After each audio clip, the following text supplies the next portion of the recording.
So it'll be a little bit different tonight because I thought I would start out by talking about chapter 6 and about the Reading Nook chapter.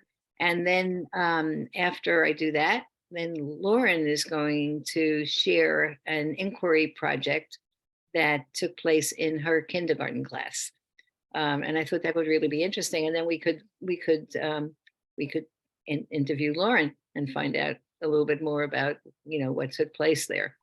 And I thought of doing that because it seemed like whenever we do meet, we start out with the chapter, but it really goes somewhere else. It goes to like what's going on in your classrooms, which is really what's important, and what's going on in each other's classrooms. So it seemed like it would be a really worthwhile to share what's happening in someone's classroom there.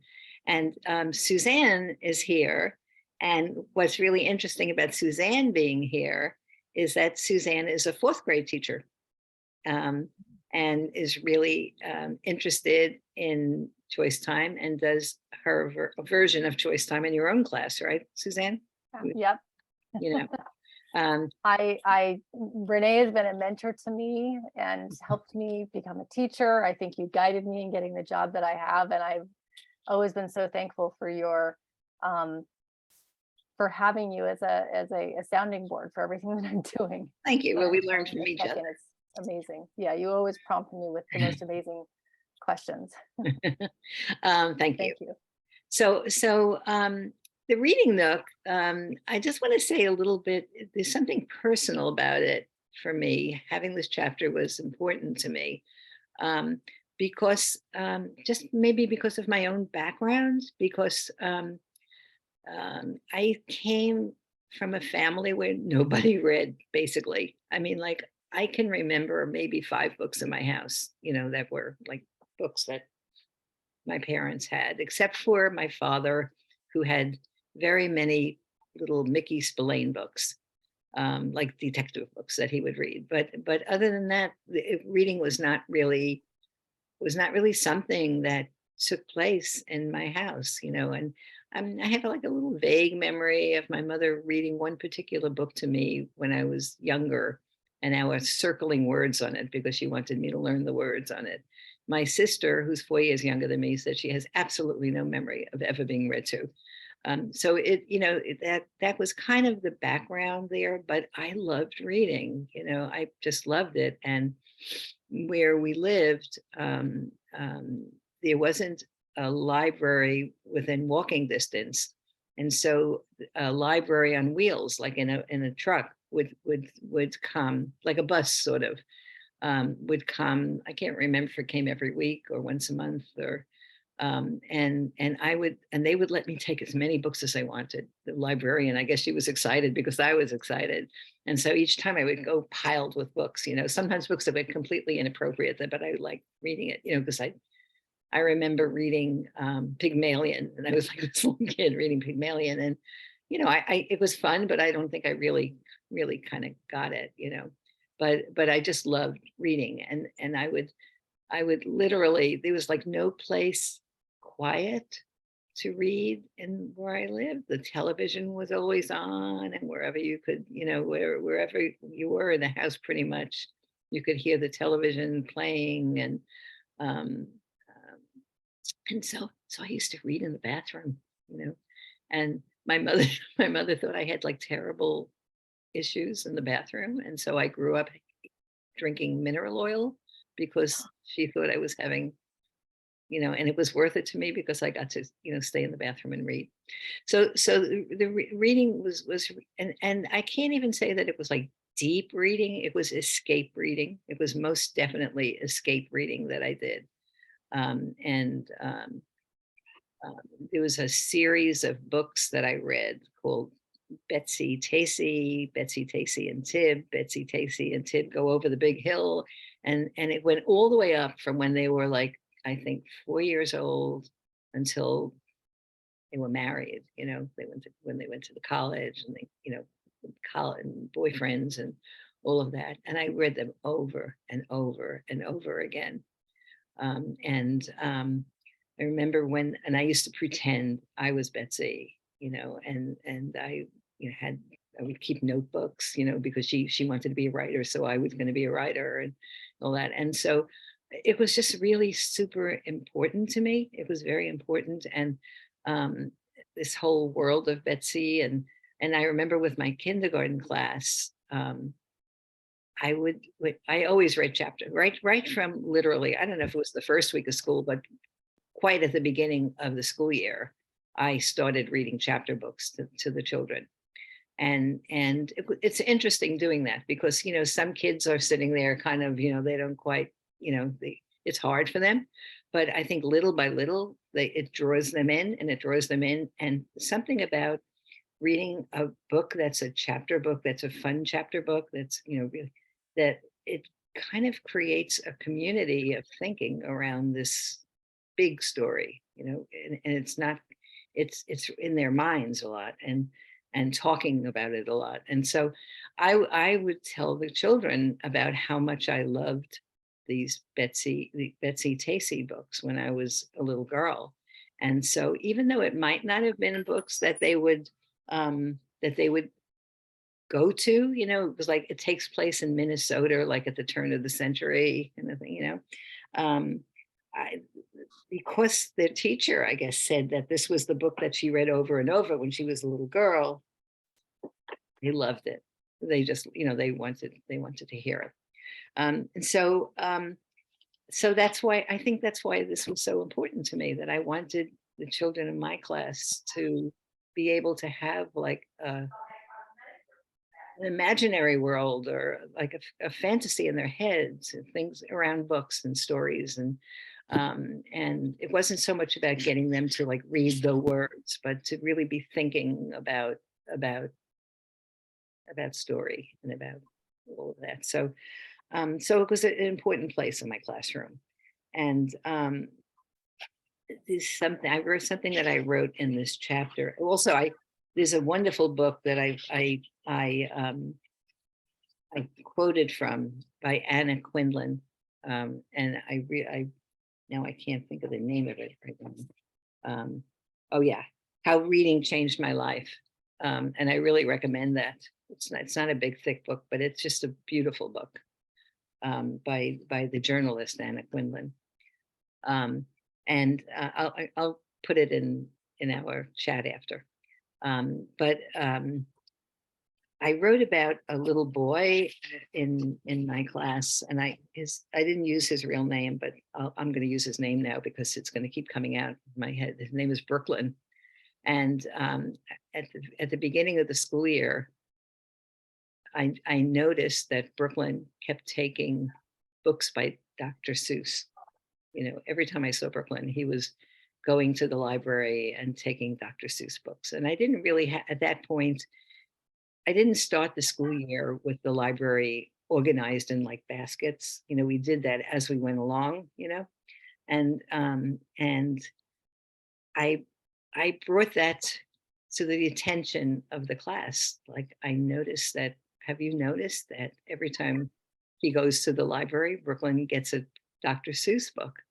And the children, yes, yes, yes, and then of course it was all this talk about Dr. Seuss, and all that. So I said, Brooklyn, I have a basket that I could give you, and you could keep your Dr. Seuss books in this basket. And if anybody else finds any Dr. Seuss books, you could put them in there too. And it doesn't have to be just Brooklyn reading these books, but you could read it too. And that kind of started the children beginning, well, I like these books. And, so the basket started forming then. But I told them this story, and I'll tell it to you. It's a very kind of funny story in that I said, in a way, I'm very much like Brooklyn. When I find a book that I like, I want to read everything by that writer. And I said, last summer, I read a book by a writer. I can't believe, I think I'm getting like a little senile here because I can't remember the writer's name now. Oh yes, Allende, Isabel Allende. I read a book by Isabel Allende called The House of the Spirits. And I said, I just love that book. So I read the book, and when I finished it, there were things I wanted to see in it more. So I read it again. You know, so I read her book 2 times. You know, this book, this wonderful book, The House of the Spirits.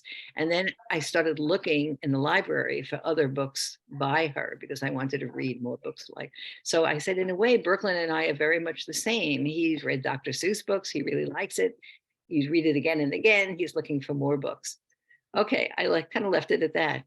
The very end of the school year, one of the children said to me, Renee, when are you going to tell us that ghost story? And I didn't know what he was talking about. And I said, what ghost story? You know, the one you told us about when we first came to school, the one about the spirits in the house, you know?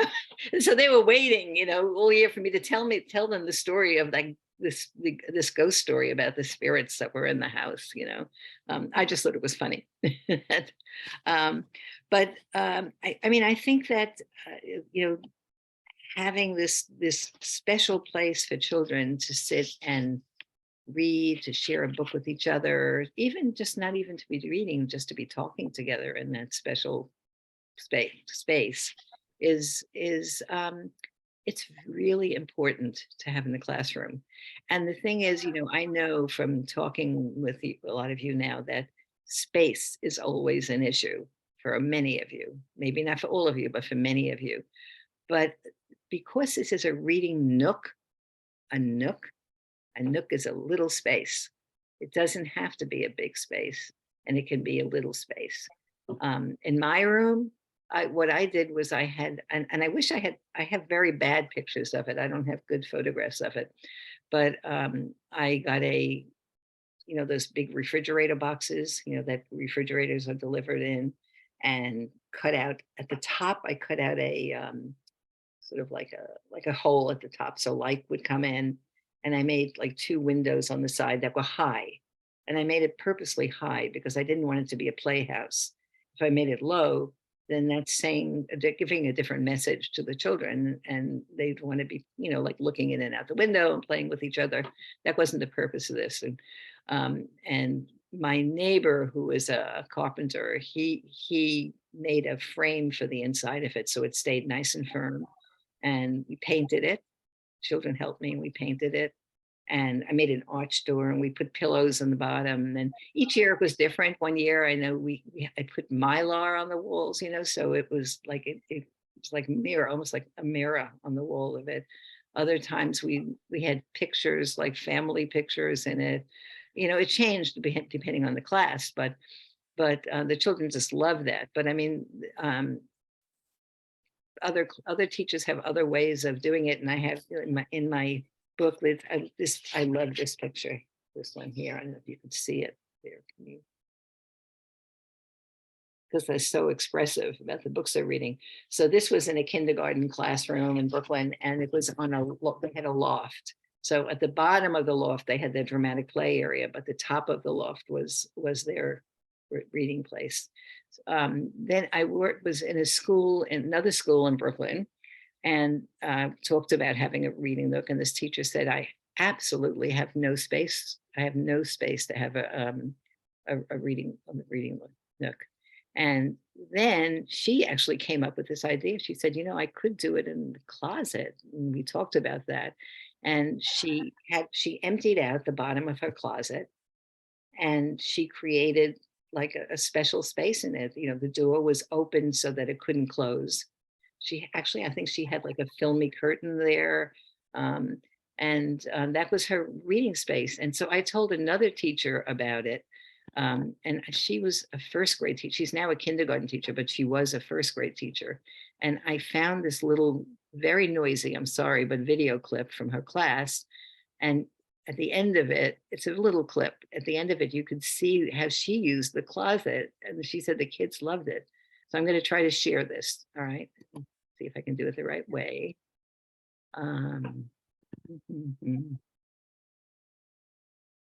Okay. Can you see this? Am I sharing?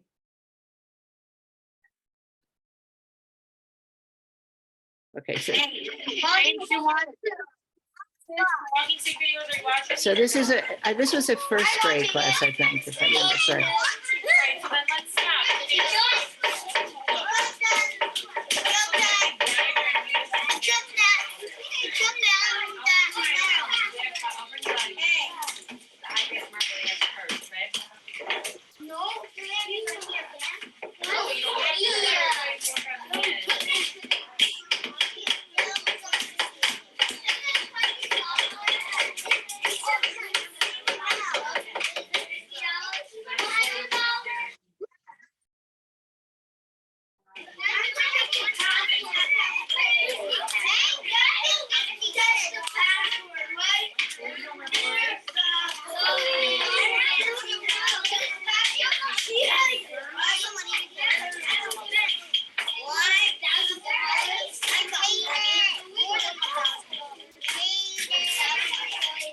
And here we go. So there's her reading nook right there in the closet.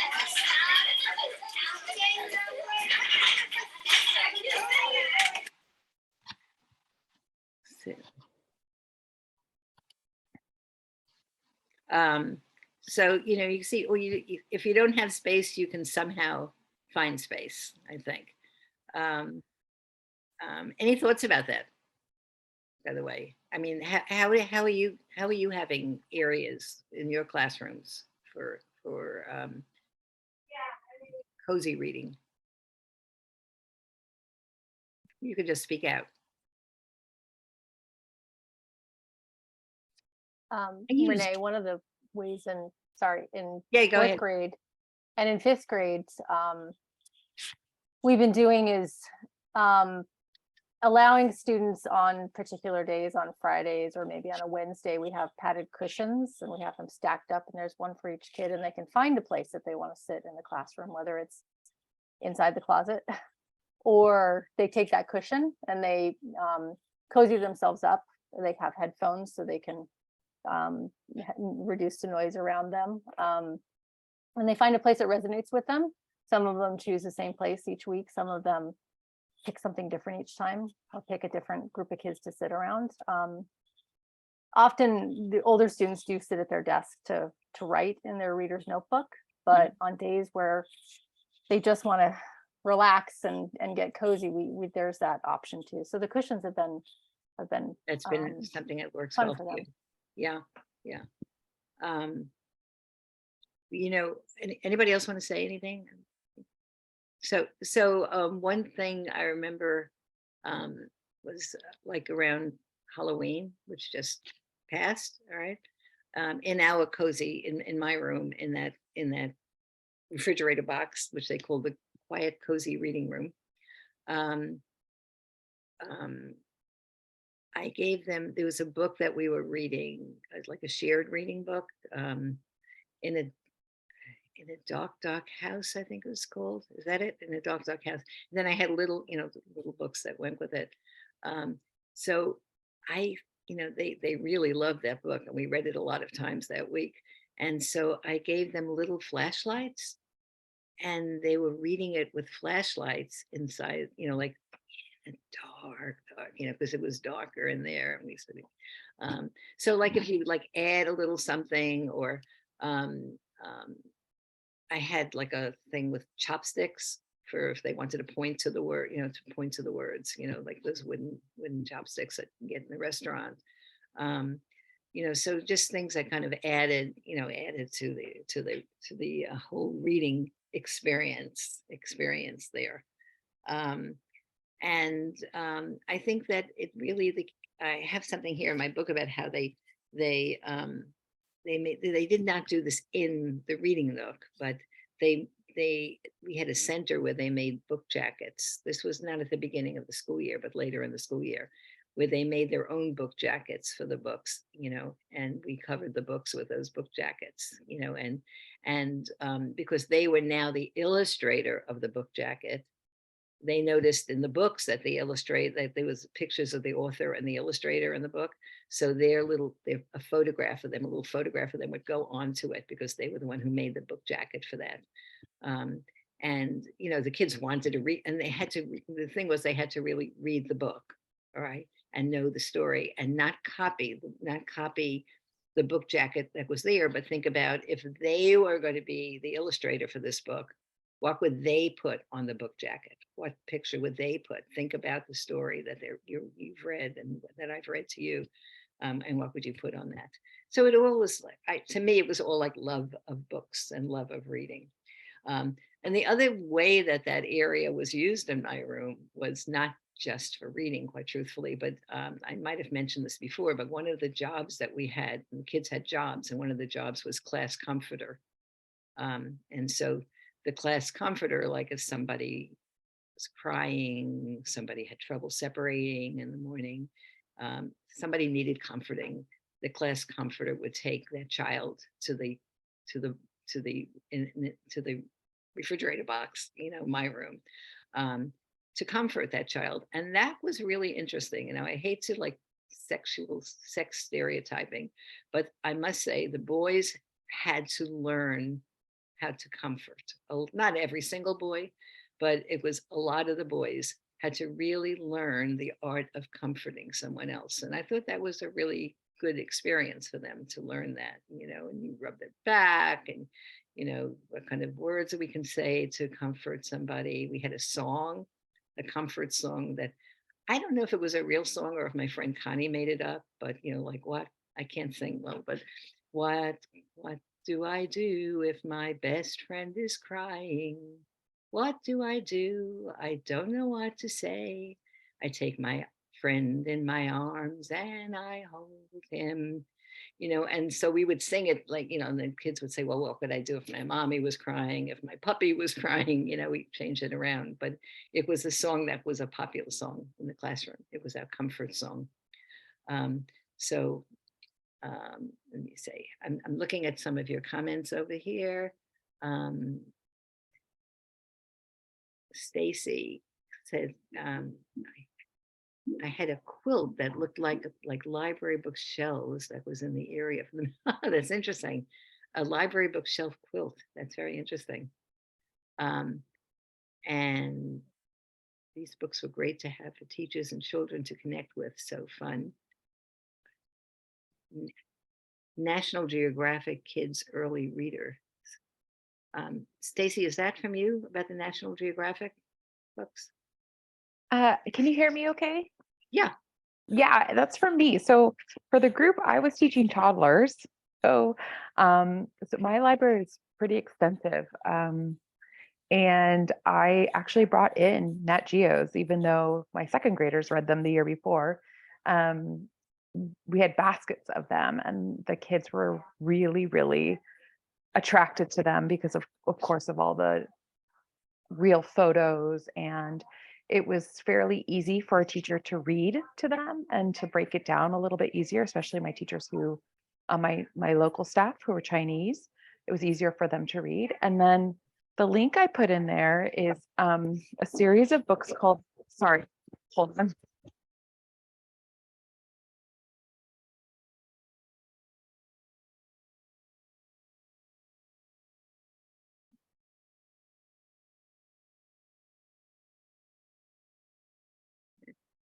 Stacy, we can't hear you. Sorry, the link I put in there is called What If You Had Animal? And then it's like teeth, eyes, tails, fur. Um, and it's absolutely fantastic, whether you're teaching preschool or you're teaching older children. I would highly recommend them as a great non. Mhm. Oh, we keep losing you, Stacy. We keep losing. Sorry, it's a house full of dogs, so that I'm inside. Usually I'm outside, and Oh, it's a rainy day, so they're a little bit like crazy. Um, but as far as like, uh, I feel like the nonfiction books often were great mhm, to share some really great moments with them and just engage in conversations. And it was not unusual for a teacher, I mean, again, toddlers, so a teacher to be sitting with the book and have 3 or 4 toddlers sitting around and asking questions and really intrigued with it. right. um, but we really did keep a cozy space, but it was, I would say, for toddlers it was quite big. It was probably like an 8 by 8 space that had 2 nice bookshelves in it, a felt board so that they could do a felt story reading on the felt board, a beautiful lamp that hung over. But it was probably our most popular space was my library. Yeah. I had a library besides this little reading nook. We had a class library, but this was like just a little space for just like two Yeah, so kids. we had a tent too that functioned as like a Mm, nook. So the tent, the toddlers did this. They shoved all the pillows in the tent. And that's where I would find them kind of hiding in there or taking a nap with a book, or they would drag in their extra loveys in their blankets. And that was kind of a quiet spot for them to go and right. share books with their friends. And then we had these smaller, they looked like lazy boy chairs for toddlers, but we could sit in them because we were short, and we had a few more of them around the room. And so we would find that if toddlers were gravitating to a space, that's where we would make a new nook for them to be and Mhm. put some cozy things in it. So when you're in a class with bigger kids, I understand that that's harder. With my second graders, they chose their reading spaces where they wanted to go. And I had a ton of cushions and things in that room for them as well.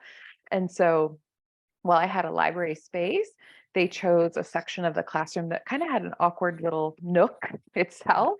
It was a Right. little bit darker, and that's where they moved more of the reading lamps. I had some kind of specialty fun lamps that were in that area, and they made that kind of their extra quiet space Right. for books.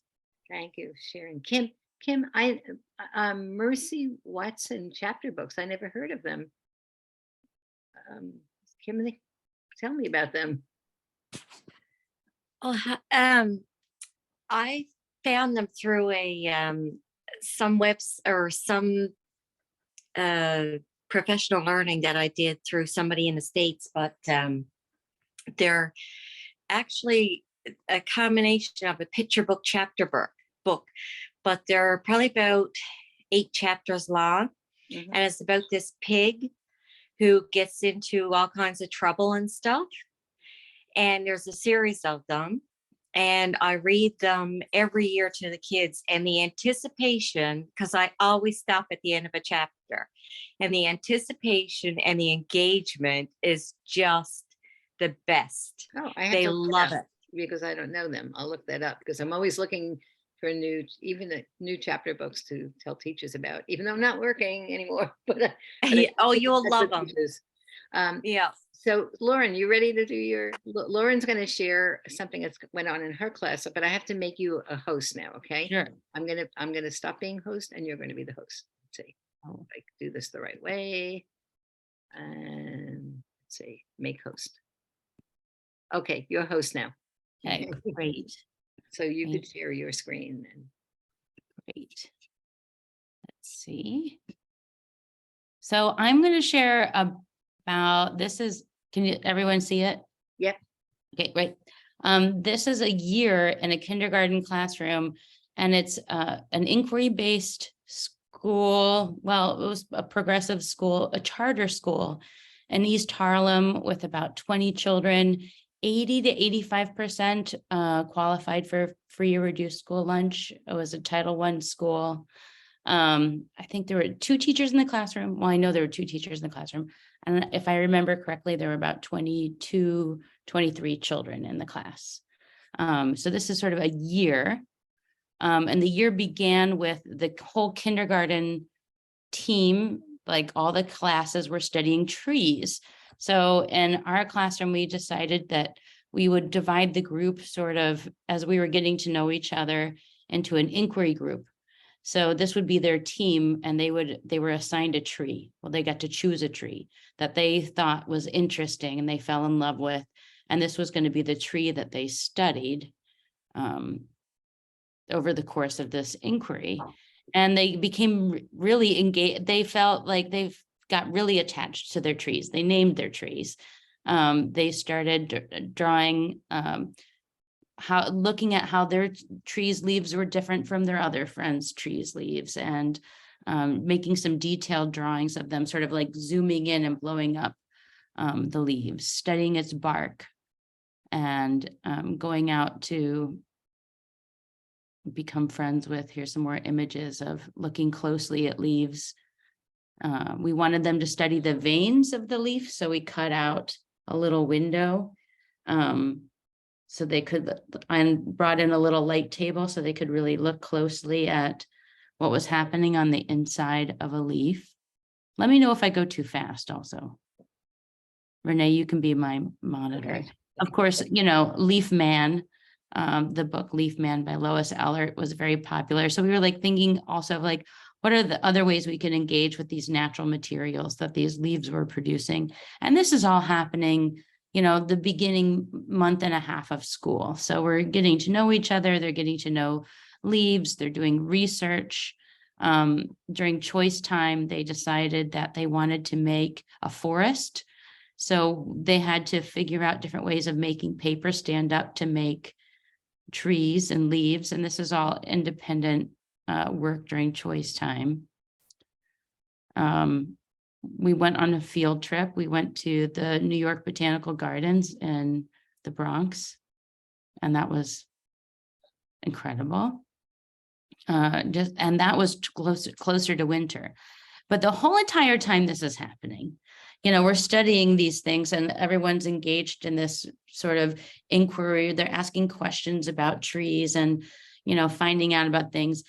This is Nyla, and Nyla was a very spirited kindergartner, and she was very excited because there were some squirrels outside of our window. But we were on the third story. So the squirrels were like in neighboring trees that were not within, reach of a meter stick or anything. They were like pretty far away, but she was convinced she could get the squirrels closer to our classroom. One day during choice time, I found her taking acorns and scotch tape and string yarn and trying to like stick it out the window. And she was like, oh, it's not long enough. So then it became this like a little bit of a bigger project. She got a few other friends to come and help her and try to like get this acorn on a string down out the window. And I was asking her, like, Nyla, what are you doing? And she goes, well, we want to get the squirrels up here so we can study them. I was like, oh, that's very interesting. And one day she started I said, let's think about this. Like, how do you think the squirrel's gonna like come up? Are you like, and she started thinking about it. And then the next day she had her own answers, right? She started making this little box, like a shoe box, and taping the nuts to the bottom of the shoe box and taping the string to the top of the box and trying to fit this elevator that she had constructed out of the window, to try to like, the dream was the squirrel was going to come into this little box and she was going to lure them up to our third story window. And that sort of sparked something in the whole entire class. That sparked this interest in, the things that lived in and near and around trees. And so we also we went back out to our trees and we looked at the earth, we looked at the ground. What are the things living in our trees? We looked for nests, we looked for evidence of bugs and things in the soil. I purchased a rotting log kit from a science, a science catalog, and it came with like snails and these big beetles and long millipedes and like things that these children might not have had another opportunity otherwise to really investigate. And it was just like they were just absolutely enthralled with these creatures. And we spent a lot of time like looking, there were pill bugs also in there too. So we spent a lot of time looking closely at these, but the interest in squirrels just exploded. And this is Nathaniel, and Nathaniel just always like squirrels eat nuts, squirrels. Everything was about squirrels for Nathaniel. And we started like thinking about like, what is it about squirrels? And we're like, we like how they jump, we like how they move. So we started like looking closely at more about squirrels particularly, and like saying, well, should we learn more about squirrels? So we read about squirrels, we watched videos of squirrels. And I don't know if you know this, but there are many people who create squirrel obstacle courses, and you can watch them on YouTube. And the children were just so fascinated with how these squirrels use their bodies to solve problems and to like leap through things. And they were like, maybe we could find a way to make something so our squirrels could finally come up to our third floor window. We did see a nest of squirrels on top of an air conditioner, and the squirrel and the children were convinced that they could get it to the custodians to move it to our room. But no such luck. We wrote a letter to the custodians. Oh, wait, it says I'm screen sharing. Wait, there we go. Okay. Yeah, we're studying squirrels. This was us sharing our research during writing workshop. The picture isn't exactly of this particular research project, but you get the idea. Like we spent a lot of time researching and writing about squirrels, thinking about them, writing letters to people in the school about squirrels. And this was some of our research. So it's not the prettiest documentation, but I thought, well, if the children are doing this work, other people outside of the classroom should know about their work and their questions. So we talked to them and we thought, well, like, how can you share this information? You've learned so much about squirrels. You have questions about squirrels. How can you share this with other people? And they said, we'll make pictures and we'll write about it and we'll put it out in the hallway. So we went through, we chose pictures that they thought like best illustrated some of their ideas, because they said that they noticed in nonfiction texts that there were photographs and not necessarily illustrations all the time. And so sometimes there were illustrations that we had done and sometimes some photographs. Yeah, squirrels have tails. Squirrels are beautiful. We are studying homes for squirrels. That's what that one over there says. Squirrels hide their nuts.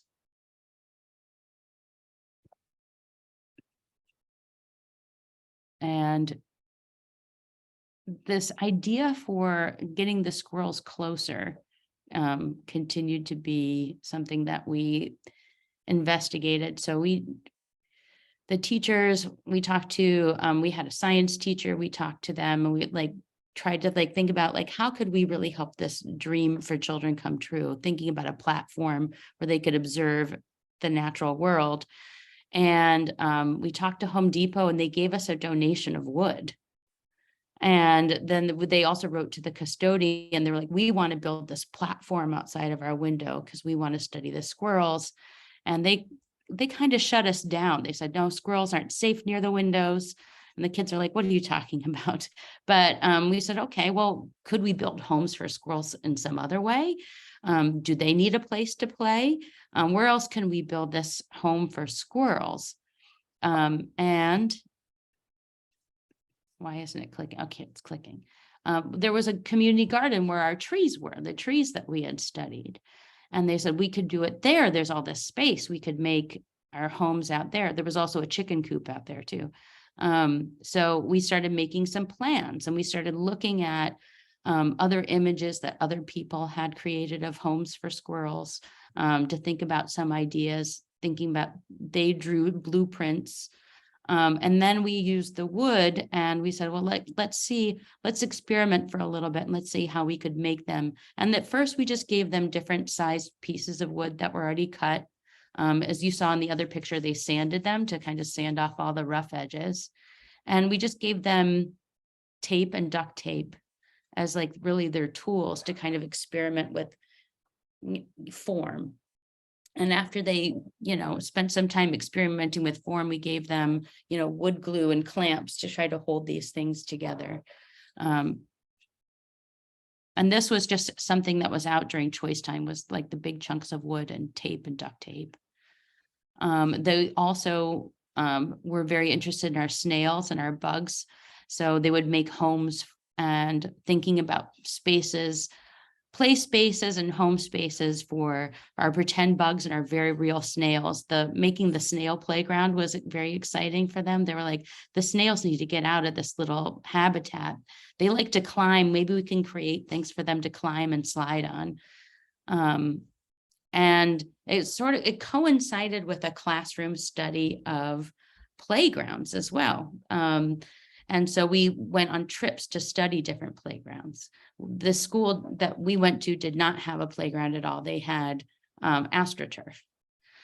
So we would walk to neighboring playgrounds, and sometimes we would take a bus. We took buses to Central Park to some of the different and amazing playgrounds there. And we did research and we looked at what's the equipment, what kinds of things can children do. And then of course, part of the research is playing on a playground. You have to play in order to understand how they go. And we started making a list of some of the things that the playgrounds had, and doing this research. But the idea of making things for the squirrels was still very strong too. They're like, we need to make a playground for these squirrels too, not just homes. We need to make them a play space. So you can see some children working on creating some slide and ramp kind of structures and trying to figure out what would squirrels like.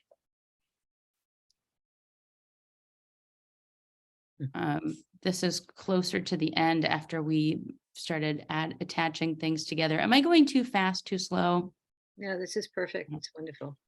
So we used wood glue to create some of their forms, and then they painted them with acrylic paint. And like you can see from the children's faces that this is like the best thing that they've ever done, because the whole entire time they're talking about, where's this going to go in the garden, and what will the squirrels do when they see it? Will they get so excited? And, we shared our documentation out in the hallway. We are building houses because we want to make them for the squirrels. They want to live in them. We bought the wood from the car so we could build a squirrel house. There's Nyla. She's excited about that house. And then we took our creations out into the garden, and that's Zoltan Sarda. Isn't that a wonderful name? He visited Zoltan my Sarda. house once to see my husband's studio.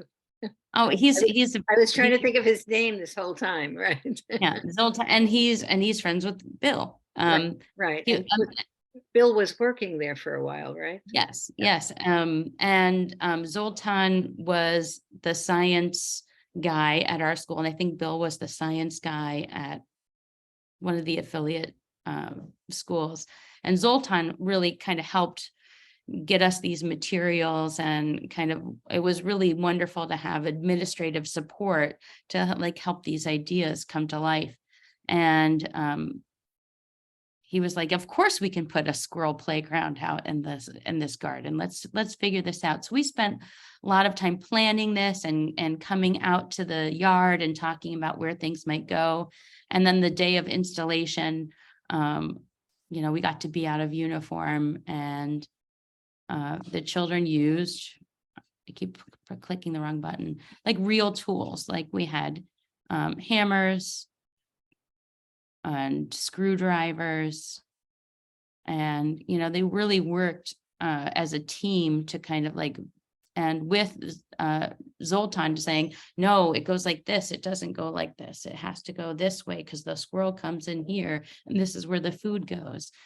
And there's Nyla, who made an elevator with a rope that ties around the bottom. She figured out how to, with some support, to wrap it around a branch. That was the best place for her to put her elevator. And if you pull on the rope, the elevator could go up and down. And I don't know if you can see, like, oops, I have to go backwards. Look at that face. She was just, please just punch. She made her elevator. Her idea came to her in September, and here we are in like May or June, and she created her elevator for the squirrels. And it was probably the best day of kindergarten. While this was like, after they had finished, we spent lots of time in the garden looking at if squirrels were coming, if they came to like take the bait and play on our equipment. Every time they saw a creature on their equipment, there was cheering and excitement that the children had made a space that the squirrels were happy in. But then our study with our playground, like playgrounds for children, they said, we don't have a playground. Mhm. We need a playground. And so they said, let's build a playground. We want a good playground. So we started doing research of like, if you were to create your own playground, like what would you want it to include? And so some children said, I really wanted to have a swing. And then, okay, well, what kinds of swing? And then so they asked their friends, like, what kinds of swing should we include in our playground? How many slides do you want? What do you want the slide to look like? And we wrote a letter to the mayor, and we also sent it to some of the local representatives. And for a little bit, there was a little bit of traction of getting these children a playground, but the people in charge of the school at that point changed, and the new people didn't see it as a priority, and they kind of let it fall through the cracks, which was too bad, because this is, I mean, I couldn't imagine if anyone could read this letter and not build these children a playground. I'm just going to read it out loud because I love what they say. Dear Mr. Mayor, we want a whole playground. We want a slide, a swirly whirly slide, a rocking horse, a big swing where everyone comes in, a merry-go-round, a pool, a seesaw, a sandbox, and monkey bars. It would also be nice to have tunnels. One more thing, rings. We just have grass. Kids need things to play with too. We need to play. Children need exercise. They need to climb and swing. We also need nature, like bushes and trees. We need a playground because we deserve to play and enjoy. Can you help us get a playground? Yeah. It was 1 year in a school where, these children came in with lots of things happening in their homes and in their communities, and school was could be challenging for some children who had some other things going on, but never ever during choice time, and never ever during this work. This work was really important to them, and to me it was pretty powerful to me. So I'll just Lauren, can I ask you, like, is this school still in existence? I think it might be.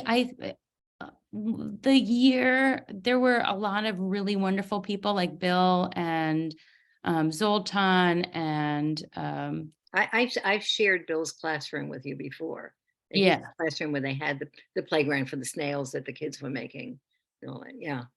Yeah. And then administration changed, and I think that they wanted to compete with Success Academy, and I feel like they changed their priorities. So it stopped feeling Right. progressive and child-centered. And already the school day was very long. So I had 2 choice times in my school day, but our school day started at 7:15 with breakfast, and the children left at 4:30. Yeah. It's a long day. It's a very long day. They had, when they started this, they'd asked me if I would if I would work there. And I didn't want to take that on. And but I communicated with them, and I had friends who were working at I don't know if it was that particular one, but Dan Fagelson was doing stuff. Different people were working at different schools, and in fact, Zoltan Mhm. asked me if I knew of any teachers, and there's someone, Corinne Mata, that she worked Oh with. yeah, Corinne is actually a very good friend of mine. I got her the job at yeah. that school because I thought she would be, from what I heard about the school, a good match. But then she felt like it was changing. Now It changed. now Yeah. she's working in Stephanie Parsons' school and Yeah. doing a lot of this. She So and I actually became, our classrooms were right next door to each other, and we became bosom buddies because of that school, which neither of us would like to go back to because of yeah, the philosophical changes that are there. But yeah, Corinne went to Reggio Emilia with me, and she worked in the school. Corinne taught pre-K at PS 142, where I met you when you were, yeah, so and then she went on there. But I was wondering, like, what happened, because I knew that there was a great exodus from the school, and I knew there's a lot of excitement when it started. And yeah, we have to really make these things happen. I mean, this was really quite incredible. If you read through the chat, I think people had very, very strong responses. You said something when you with the documentation that you put up, and you said it's not the prettiest documentation, but documentation is not about pretty. Documentation is about telling a story. And that's what your documentation did. It told the story. And not only did it tell a story, but it told the story in the words of the children, in the pictures of the children, in the photographs. It was perfect documentation. It's just what it should have been, and Ron, you said this is what it's all about. You are absolutely right. This is what it's all about. I'm so glad you shared this. Does anybody, like, there's a way you can, like, I don't know, raise your hand or something. I don't know how you can do it, but maybe just speak out, yeah, Ron. Just wanted to say, I also caught that when Lauren said, "Oh, here's the documentation, but it's not very pretty." I said, "No, it's gorgeous," because exactly like you said. I mean, their words were there, their pictures, Right. and you know, I said that comment about, this is what it's all about right here. The whole project was great, but just watching, I already forgot her name, but Naya and Yeah. her elevator, that sense of I still have agency, those this is ones what she's been here. thinking about, and then just, you know, seeing it happen. Wonderful. Thank you for sharing and putting that together. Yeah, Yeah. thank you for, I think this is going to impact everybody who watched it today. I have a feeling, because it's just, that also, sometimes like you will see something like, well, actually in Bill's class at 321, all right. It was wonderful things going on there, but I know there are people said, well, this is PS 321, this very like wealthy Park Slope neighborhood. This is not. This is not. These are the, um, I had a conversation with Deborah Meyer, who I've mentioned before, who's this incredible educator who started Central Park East schools, started the small school movement in New York, and then in Boston. And she's 91 years old, and she's a Spitfire, and she said, people say, what are we going to do about the schools? We don't know, we can't make them better. We, they keep failing. And she said, that's not so. She said, we know exactly what to do. Look at what rich kids are doing in their private schools, small classes, time to explore, time to play, art, music. It works, we know what to do. You just, nobody wants to put the money and the thinking behind that, so and you did it there in that school, and that's very impressive. That's very, very impressive, for me. Is there anybody who wants to say anything? You just speak out. You can just speak out or write something. It was just totally, totally perfect. Anyway, Ron, I would like to ask you if, I don't know, I know that time is difficult for you in terms of your kids and all that, but do you think you could do a share next week of that video that you made and talk about it, particularly also about what you're doing with the story writing, the Vivian Gusson Paley work. And if you say you're going to do that, I'm going to contact Patsy Cooper. Do you know Patsy Cooper? Patsy Cooper Oh, worked with Vivian Gusson. Cooper? Is it Patricia Cooper? Yes, yeah, Patricia I Cooper. think I've read her. I think I've read her papers. Yes, well, she worked with Vivian Gusson Paley, and Yeah. she's teaching at Queens College now. And if you say you're going to do this next week, I'm going to invite her to see if she'll come. Maybe she could say something too, because I think Okay. I don't see it that often. When I started this book, when I started writing the book, my first editor was Zoe White, and Zoe had studied with Patricia Cooper. All right. And when Zoe taught kindergarten at 321, after I was there, and I went in to see her class when I met her, and she was doing that work in her classroom at 321. Maybe a little bit differently than the way you did it, but similarities, but with some change differences. But I think it'd be very interesting for people to see. You okay with it? Okay. And Yeah, the sure. chapter next week will be the chapter on dramatic play, which really fits in very beautifully with that, right? It's a nice Yeah. pair up with it. Okay. So okay, so next week we'll focus on the dramatic play chapter. That's chapter 7, right? And then we'll have the luxury of hearing Ron, because I just showed his video to my husband because I was very excited by it. And I think we're all going to get so inspired by each other, right? I mean, it's right here with you. It's not as much me, it's you, we're doing these incredible things. And if anybody has something they wanted to say now. Oh, Stacy, nobody, the administration doesn't want to take the risk to do what science tells us. Well, what can I say? I'll end by saying that there is a school I'm working in, and I've been there for like 6 years doing consulting work. I have 2 more days, and that's the end of my consulting work, actually. And I lost my temper with the principal the last time I was there. I really lost my. Did I tell you about this the last time I was? So and Deborah Meyer, my friend Deborah Meyer, when I told her the story of it, I thought she was going to be right on my side. And she was half on my side. She said, Renee, I understand you, but I also understand that principal because I was an administrator too. And she said, they have so many things on their back, so much that, that's pushing them, and, in New York City, it's this, I would say, horrible chancellor that we have now. And I would say horrible mayor, in terms of education for sure, where their only focus seems to be on like drilling phonics into 5-year-olds. But I think that if teachers stay strong, we can make things happen. We definitely can, and you did it there, right?